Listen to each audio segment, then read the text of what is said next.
adik-adik, kita ketemu lagi pada kebaktian minggu hari ini. Nggak terasa ya, kita sudah di bulan kedua tahun 2022. Bagaimana kabar kalian? Kakak harap kalian tetap sehat dan terus semangat. Kita juga punya pengharapan dalam menjalani tahun yang baru ini. Nah, adik-adik, mari kita persiapkan hati pikiran kita untuk mulai memuji, memuliakan nama Tuhan. Mari sambil bangkit berdiri kita naikkan satu pujian, bertemu dalam kasih-Nya.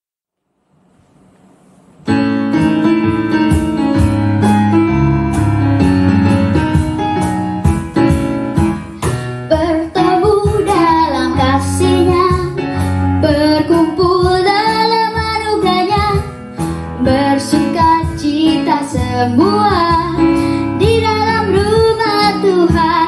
Oh saudaraku dan saudariku, Tuhan cinta dan mengasihimu.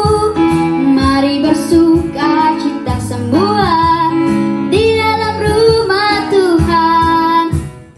Bertemu dalam kasih-Nya, berkumpul dalam anugerah-Nya, bersuka cita semua di dalam rumah Tuhan.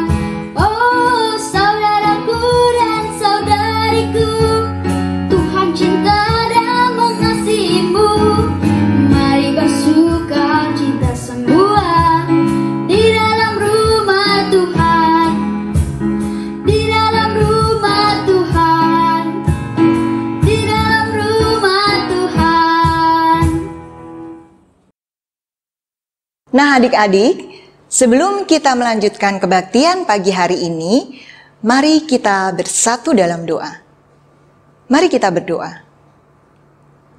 Allah Bapa yang baik, Bapa Surgawi, sungguh kami mengucap syukur untuk nafas kehidupan yang baru yang sudah Engkau berikan kepada kami.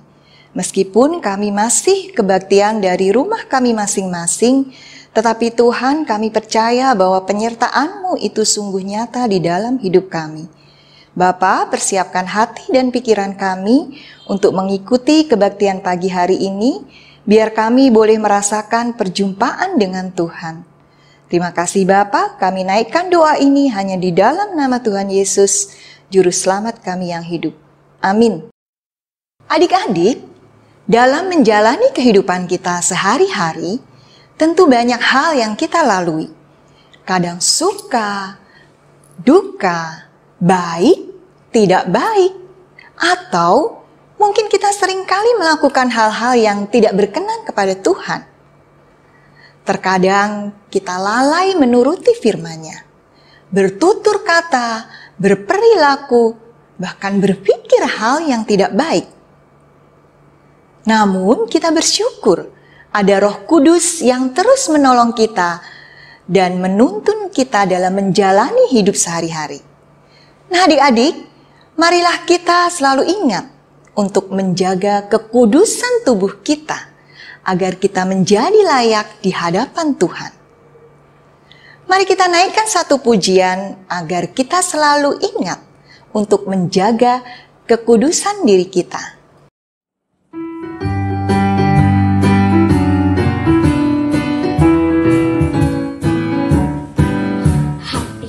Gunakan tanganmu, hati-hati gunakan tanganmu, karena Bapa di surga melihat ke bawah. Hati-hati gunakan tanganmu, hati-hati gunakan mulutmu, hati-hati gunakan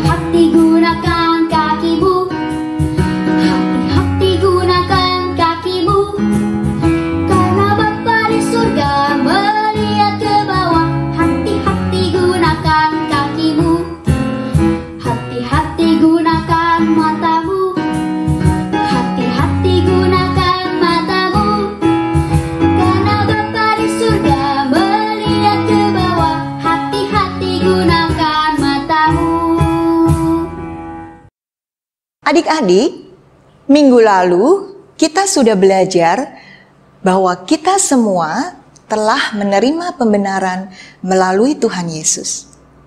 Dalam pembenaran, Allah mengampuni dosa kita dan menerima kita sebagai orang yang benar. Nah, ketika Allah membenarkan kita, saat itu juga Allah memulai proses pengudusan bagi diri kita. Nah, adik-adik, minggu ini kita akan belajar mengenai pengudusan Allah. Dalam pengudusan, Allah membebaskan diri kita dari perbudakan dosa dan mengubah kita agar semakin serupa dengan Kristus. Roh Kudus yang tinggal di dalam diri kita akan melakukan proses pengudusan sepanjang usia kita. Hari ini Kak Rita akan menjelaskan lebih rinci mengenai tema kita hari ini, Allah menguduskan umatnya. Namun sebelumnya, mari kita angkat satu pujian, Roh Kudus yang manis. Roh Kudus yang manis, jadikanku anak Tuhan yang manis. Ku buka hatiku untuk firman-Mu, ku ingin menjadi seperti Yesus. Berfirmanlah Tuhan, ku mau mendengar dan melakukannya setiap hari. Ku buka hatiku untuk firman-Mu, ku ingin menjadi seperti-Mu Yesus. Berfirmanlah Tuhan, ku mau mendengar dan melakukannya setiap hari. Roh Kudus yang manis, tolong aku menuruti firman Tuhan. Roh Kudus yang manis, jadikanku anak Tuhan yang manis. Roh Kudus yang manis, tolong aku menuruti firman Tuhan. Roh Kudus yang manis, jadikanku anak Tuhan yang manis. Anak Tuhan yang manis. Halo adik-adik, selamat hari Minggu. Kakak harap adik-adik semua dalam keadaan baik dan terus semangat ya untuk mengikuti kebaktian sekolah minggu online. Yuk kita berdoa sebelum kita mendengarkan dan belajar dari firman Tuhan. Mari kita berdoa. Allah Bapa yang baik, terima kasih kembali kami mendapatkan kesempatan untuk mendengarkan dan belajar dari firman-Mu. Tolong kami Tuhan untuk dapat mendengarkan dengan baik, memahami firman-Mu dengan baik, sehingga kami dapat melakukannya dalam keseharian kami.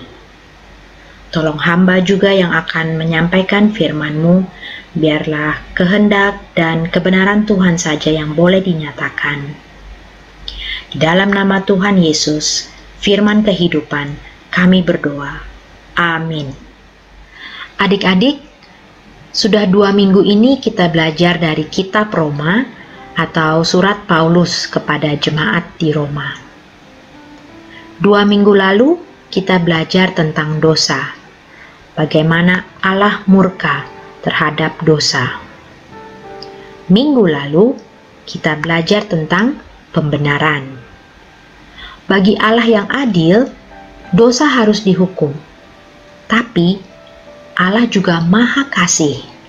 Dia mau menyelamatkan kita dari dosa-dosa kita melalui pengorbanan Tuhan Yesus di kayu salib. Ketika kita percaya dan beriman bahwa kita telah diselamatkan dari hukuman dosa melalui kematian Tuhan Yesus, kita dibenarkan oleh Allah. Jadi, kita adalah orang-orang benar karena iman percaya kita kepada Allah. Bukan karena kita baik, bukan karena kita melakukan banyak kebaikan setiap hari, juga bukan karena usaha kita untuk dibenarkan. Allah membenarkan umatnya karena iman percaya umat kepadanya. Perlu kita ingat kembali bahwa Allah telah mengampuni kita, jadi kita juga diselamatkan dari murka Allah. Kemudian Allah membenarkan kita karena iman percaya kita kepadanya. Itu adalah karunia Allah, pemberian Allah secara cuma-cuma. Nah, selanjutnya bagaimana adik-adik? Wah, ada enak nih ya. Dosa kita telah diampuni Allah, lalu Allah membenarkan kita. Nah, mari kita membaca firman Tuhan dari Roma 8 ayat 1-11 yang akan dipimpin oleh salah seorang teman kita dari kelas 6. Mari kita buka dan baca Alkitab kita. Roma 8 ayat 1-11. Demikianlah sekarang tidak ada penghukuman bagi mereka yang ada di dalam Kristus Yesus. Roh yang memberi hidup telah memerdekakan kamu dalam Kristus dari hukum dosa dan hukum maut. Sebab apa yang tidak mungkin dilakukan hukum Taurat karena tak berdaya oleh daging, telah dilakukan oleh Allah dengan jalan mengutus anaknya sendiri dalam daging yang serupa dengan daging yang dikuasai dosa karena dosa. Ia telah menjatuhkan hukuman atas dosa di dalam daging, supaya tuntunan hukum Taurat digenapi di dalam kita yang tidak hidup menurut daging tetapi menurut roh. Sebab mereka yang hidup menurut daging memikirkan hal-hal yang dari daging. Mereka yang hidup menurut roh memikirkan hal-hal yang dari roh. Karena keinginan daging adalah maut, tetapi keinginan roh adalah hidup dan damai sejahtera. Sebab keinginan daging adalah perseteruan terhadap Allah karena ia tidak takluk kepada hukum Allah. Hal ini memang tidak mungkin baginya. Mereka yang hidup di dalam daging tidak mungkin berkenan kepada Allah. Tetapi kamu tidak hidup dalam daging, lain dalam roh. Jika memang roh Allah diam di dalam kamu, tetapi jika orang tidak memiliki roh Kristus, ia bukan milik Kristus.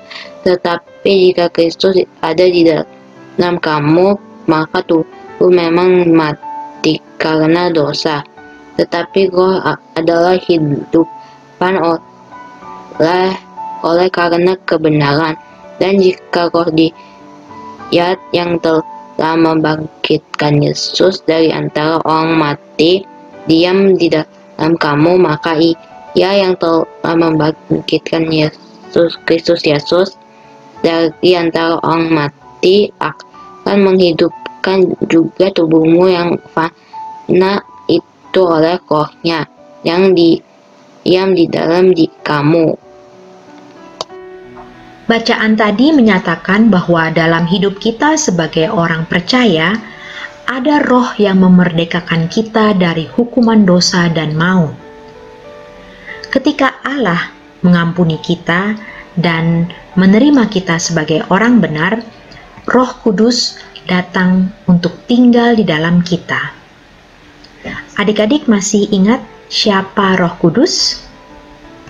Roh Kudus adalah Roh Allah yang tinggal dan hidup di kehidupan orang-orang percaya. Apa peran Roh Kudus?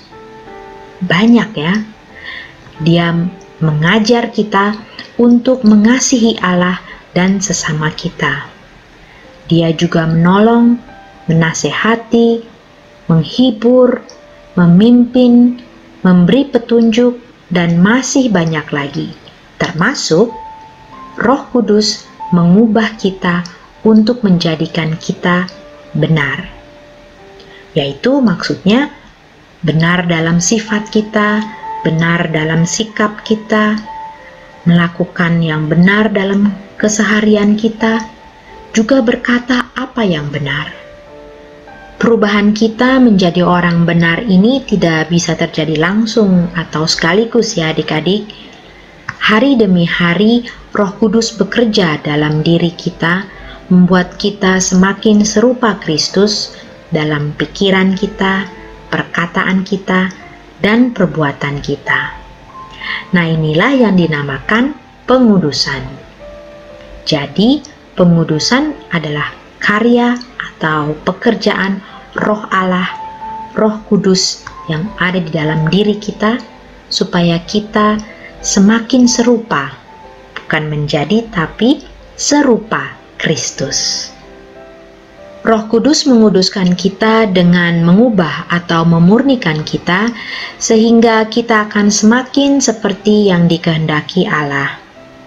Pengudusan ini berlangsung terus-menerus seumur hidup kita, karena manusia selama hidupnya tidak luput dari godaan dosa. Jadi, meskipun kita sudah mendapat pembenaran Allah, tidak langsung berarti kita tidak berbuat dosa lagi. Kita masih bisa jatuh dalam dosa. Manusia bisa saja terikat atau dikendalikan oleh perbudakan dosa. Makanya Allah mencurahkan Roh Kudus, menuntun kita masuk ke dalam proses pengudusan, membebaskan kita dari perbudakan dosa, dan memberi kepada kita hidup baru. Salah satu cara kita mengetahui Roh Kudus sedang menguduskan kita adalah melalui hati nurani atau hati kecil. Pernah nggak adik-adik mau melakukan dosa atau suatu kesalahan, seperti mau ngambil barang yang bukan milik kita atau mau nyontek dalam ujian, lalu hati kecil kita bilang, itu salah, jangan, itu dosa. Nah, bagaimana diri kita? Mau kita dengerin hati kecil kita atau kita tetap melakukan dosa itu? Roh Kudus juga dapat bekerja melalui sesama kita, misalnya melalui teman atau saudara yang memberikan teguran, peringatan, atau melalui orang tua dan guru yang memberi nasihat. Tergantung diri kita lagi adik-adik, apakah kita mau mendengarkan dan kita pikirkan, kita pahami apa sih teguran, nasihat, dan peringatan yang diberikan, lalu kita berubah, atau kita tidak mau dengar, kita cuek, kita abai, kita keras kepala terhadap teguran atau nasihat yang diberikan. Karena Roh Kudus tinggal di dalam diri kita dan menguduskan kita, maka adik-adik kita juga harus memakai tubuh kita dengan cara-cara yang semakin serupa dengan Kristus. Setiap bagian tubuh kita harus digunakan sebagai alat kebenaran, yaitu melakukan yang benar sesuai firman Tuhan dan bukan alat kefasikan atau alat dosa. Di sini ada beberapa contoh bagian tubuh kita: pikiran, mata, telinga, tangan, kaki, dan mulut. Coba adik-adik pikirkan, kira-kira apa ya aktivitas sehari-hari kita yang menggunakan bagian tubuh kita sebagai alat kebenaran atau sebagai alat dosa? Kakak beri beberapa contoh ya. Misalnya untuk pikiran. Bagaimana ya kita pakai pikiran untuk alat kebenaran? Merencanakan hal yang baik. Nah, itu contoh kita menggunakan pikiran kita untuk hal yang benar. Atau menghafal ayat Alkitab. Itu juga ya. Tapi, kalau sebagai alat kefasikan, kira-kira apa ya pikiran yang penuh dosa? Mungkin merencanakan hal yang tidak baik, yang tidak benar. Atau membenci dalam hati dan pikiran kita ya. Contoh lainnya, misalnya untuk telinga. Wah, mendengarkan nasihat atau teguran. Nah, itu adalah contoh kita menggunakan telinga sebagai alat kebenaran. Tapi kalau kita senang atau menikmati dengar gosip, wah, itu kita menggunakan telinga kita bukan untuk kebaikan ya. Nah, untuk bagian tubuh selebihnya lagi yaitu mata, kaki, tangan, dan mulut, kakak yakin adik-adik tahu ya contoh penggunaannya yang untuk kebenaran dan contoh penggunaan yang tidak baik ya. Silahkan adik-adik pikirkan dan renungkan sambil mengingat bahwa kita harus mempersembahkan tubuh kita kepada Allah karena Allah sudah mengampuni kita, Allah sudah menyelamatkan kita, Allah membenarkan kita, dan sekarang ini setiap hari sepanjang hidup kita Allah menguduskan kita. Dia beri kepada kita kuasa baru dengan pertolongan Roh Kudus untuk mengatakan tidak kepada dosa, dan kita mau melakukan apa yang menyenangkan Tuhan. Amin.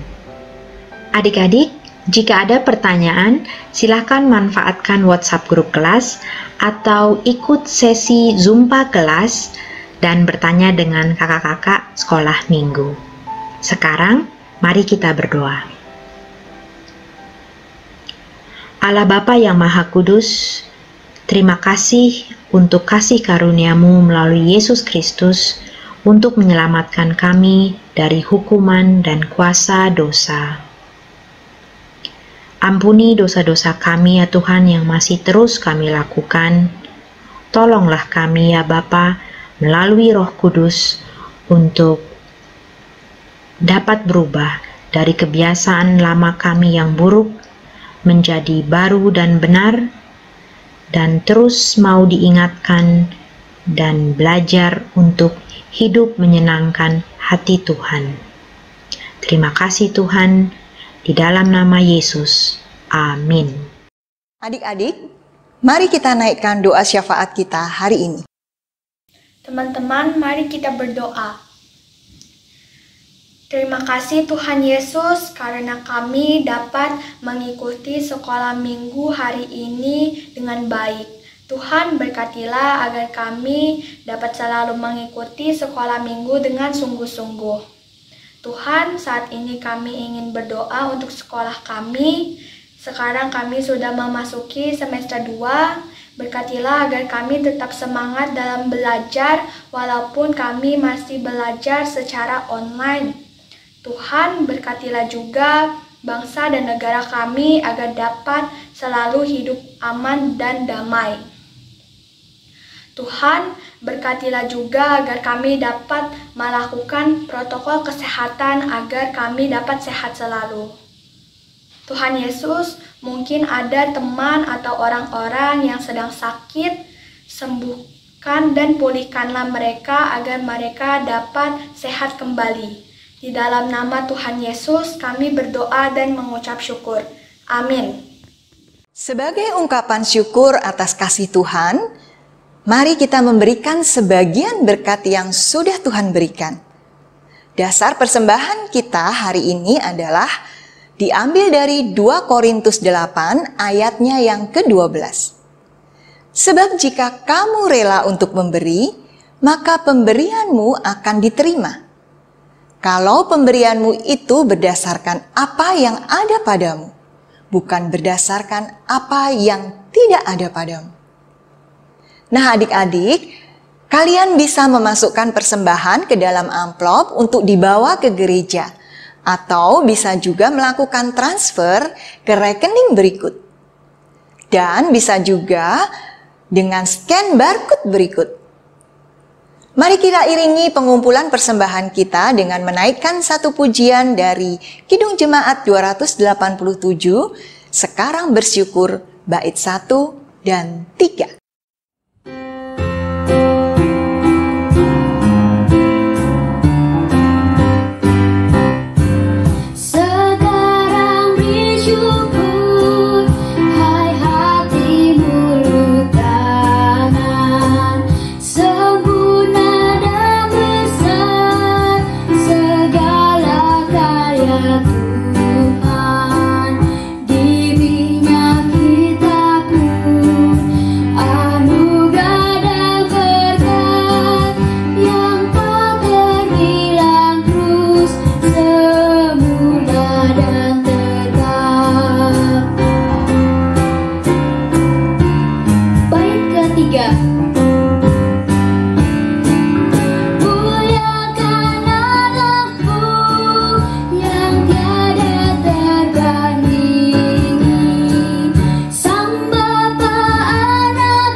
Kita bawa persembahan yang sudah kita kumpulkan dalam doa.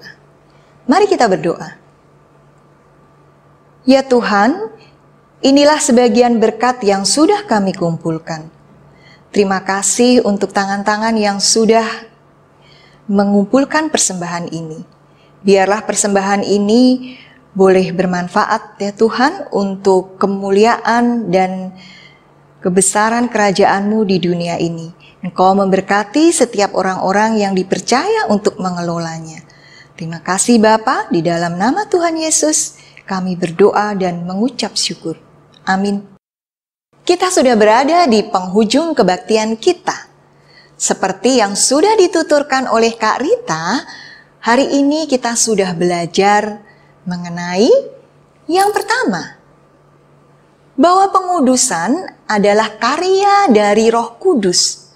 Roh Kudus yang membebaskan diri kita dari perbudakan dosa dan memberi kepada kita hidup baru.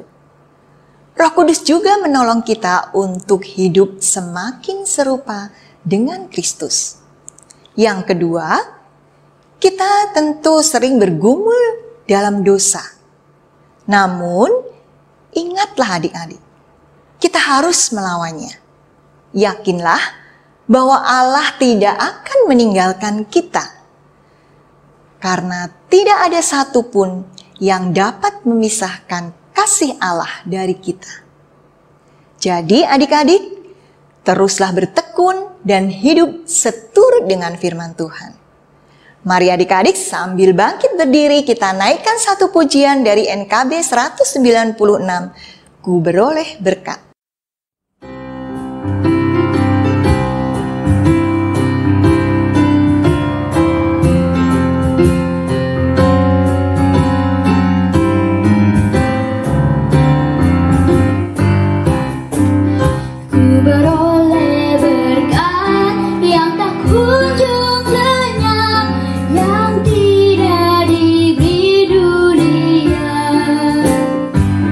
Di relung hati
Mari kita bersatu dalam doa.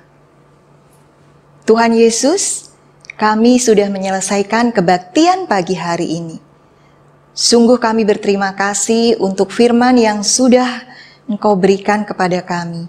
Biar firman itu tinggal tetap di dalam hati dan pikiran kami, menjadi penuntun bagi setiap kami dalam menjalani kehidupan sehari-hari. Berkati kami sepanjang minggu ini Tuhan, berkati kami dalam menjalani setiap aktivitas kami. Terima kasih Bapa, inilah doa dan permohonan kami yang kami naikkan hanya di dalam satu nama Tuhan Yesus Kristus yang sudah mengajar kami berdoa. Bapa kami yang di surga, dikuduskanlah namamu, datanglah kerajaanmu, jadilah kehendak-mu di bumi seperti di surga. Berikanlah kami pada hari ini makanan kami yang secukupnya, dan ampunilah kami akan kesalahan kami, seperti kami juga mengampuni orang yang bersalah kepada kami. Dan janganlah membawa kami dalam pencobaan, tetapi lepaskanlah kami dari yang jahat. Karena Engkaulah yang punya kerajaan dan kuasa dan kemuliaan sampai selama-lamanya. Amin. Bapa, terima kasih. Bapa, terima kasih. Bapa di dalam surga, ku berterima kasih.